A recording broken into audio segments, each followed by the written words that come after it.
കൊള്ളാലോ, ഇതാരപ്പത്തി എന്തൊരു മഴയാണത്, എന്ത് രസമാണത്. കുറച്ച് എന്റെ അഭ്യാസം നിങ്ങൾക്ക് കാണാം.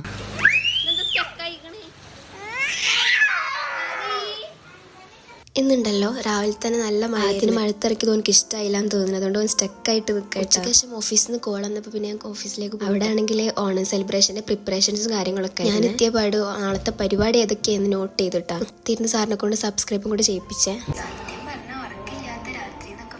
അങ്ങനെ റിസുവിൻ്റെ അടുത്ത് പോയപ്പോൾ റിസു ഭയങ്കര പണിയിലായി. അത് രേഷ്മ കേട്ടാ ജോയിൻ ചെയ്തിട്ട് ഇപ്പോൾ 2 ദിവസം ഞങ്ങളുടെ കൂടെ തന്നെ ആയിരുന്നു കേട്ടോ. പണിയെടുക്കണ നോക്കിയിരിക്കുന്നു ഓളെ പണി. ഒരു മോണത്തിന്റെ ഓരോ തിരക്കിലായിരുന്നു കേട്ടാ. പെട്ടെന്ന് ചെയ്ത് കൊടുക്കേണ്ട വർക്ക് ആയതുകൊണ്ട് രേഷ്മ ഒന്നിൽക്കുണ്ടായിരുന്നില്ല. ഓള് വർക്കിൽ തന്നെ ആയിരുന്നു. ട്രിപ്പ് പോകണ്ടിട്ടാ. അതിപ്പോഴും ഫൈനൽ ചെയ്തിട്ടല്ലേ. അതിന്റെ ചർച്ച അതിനെ പറ്റിയിട്ടായേ.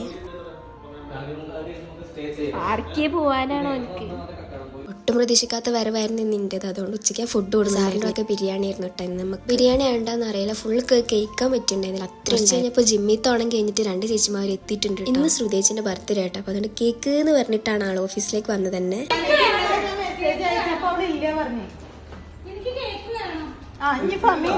ഓണലുക്കിൽ നല്ലൊരു ഫോട്ടോ കിട്ടില്ല എന്ന് പറഞ്ഞിട്ട് പിന്നെ ഫോട്ടോഷൂട്ട് ആയിരുന്നു കേട്ടോ അവിടെ. 2 ഓഫീസ് ഓണായതുകൊണ്ട് തന്നെ നമ്മൾ ഫുൾ ഡീപ് ക്ലീനിങ് ചെയ്യാണ്. ഇങ്ങനെ മുൻകൈ എടുക്കുന്ന നമ്മൾ റിസ്സാണ് ക്ലീനിങ്ങിൽ മിടുക്കി റിസ്. കേക്ക് മുന്നേ വാങ്ങി നമ്മൾ ഒളിപ്പിച്ച് വെച്ചിരിക്കുകയായിരുന്നു. അങ്ങനെ പിന്നെ സാറൊക്കെ വന്നപ്പോൾ നമ്മൾ കേക്ക് കട്ടിമൊക്കെ നിന്നേ. സന്തോഷ ജന്മദിനം കുട്ടിക്ക്, സന്തോഷ ജന്മദിനം കുട്ടിക്ക്, സന്തോഷ ജന്മദിനം.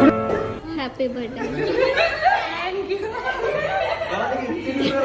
എന്തോ ഒരാളുണ്ടെങ്കിലും നമുക്ക് ഫോട്ടോഷൂട്ട് മെയിനാണ്. എല്ലാവരും ഗ്രൂപ്പായിട്ട് ഫോട്ടോ ഒക്കെ എടുക്കലായിരുന്നു. നെക്സ്റ്റ് ഒരു അടുത്ത് തന്നെ ആരും ഇല്ലാത്തതുകൊണ്ട് തന്നെ ഞങ്ങൾ ക്യാമറ അങ്ങനെയൊക്കെ സെറ്റ് ചെയ്തിട്ട് നമ്മൾ ഫോട്ടോ. അത് കഴിഞ്ഞപ്പോഴത്തേനും നമ്മുടെ സ്വാതിച്ചിക്ക് മെയിലാഞ്ചിട്ട് കൊടുക്കണം പറഞ്ഞു. അപ്പൊ പിന്നെ പെട്ടെന്ന് അതിമൊക്കെ ഇരുന്ന് കേട്ടോ. നാളൊക്കെ ഹരിവരാവും അറിയണോണ്ട് തന്നെ ഇപ്പൊ തന്നെ നമ്മള് കളൊക്കെ വരച്ച് വന്നപ്പോൾ ഡിസൈനിൽ ചെറിയൊരു ചേഞ്ചസ് വന്നു. അപ്പൊ പിന്നെ നമ്മള് അത് സെലക്ട് ആക്കാൻ ഇരിക്കലായിരുന്നു. പിന്നെ ഒക്കെ ഫൈനൽ ചെയ്ത് വീണ്ടും നമ്മൾ കളം വരക്കായിരുന്നു. ഞങ്ങളെ കൂടെ ഹെൽപ്പ് ആക്കാൻ അക്ഷയേട്ടൻ ഉണ്ടായിരുന്നു. നാളെ കൺഫ്യൂഷൻസ് വരണ്ട വെച്ചിട്ട് കളേഴ്സ് ഒക്കെ ഇപ്പൊ തന്നെ എഴുതി കണ്ടപ്പോ മറ്റേ പ്രേതങ്ങൾ പഠിക്കാൻ വേണ്ടി ഒരു സംഭവമൊക്കെ വരക്കില്ലേ, ആ ഒരു ഫീല് തോന്നിയിട്ട് കഴിഞ്ഞ് നോക്കുമ്പോൾ മറ്റാള് ഭയങ്കര ഉറക്കത്തിലിട്ട. വീട്ടിലെത്തിയപ്പോ എല്ലാരും മെഹന്തി ഇട്ടോണ്ട് ഞാനും പോയി മെഹന്തി ഇട്ട. അങ്ങനെ ഇന്നത്തെ ദിവസം കഴിഞ്ഞു.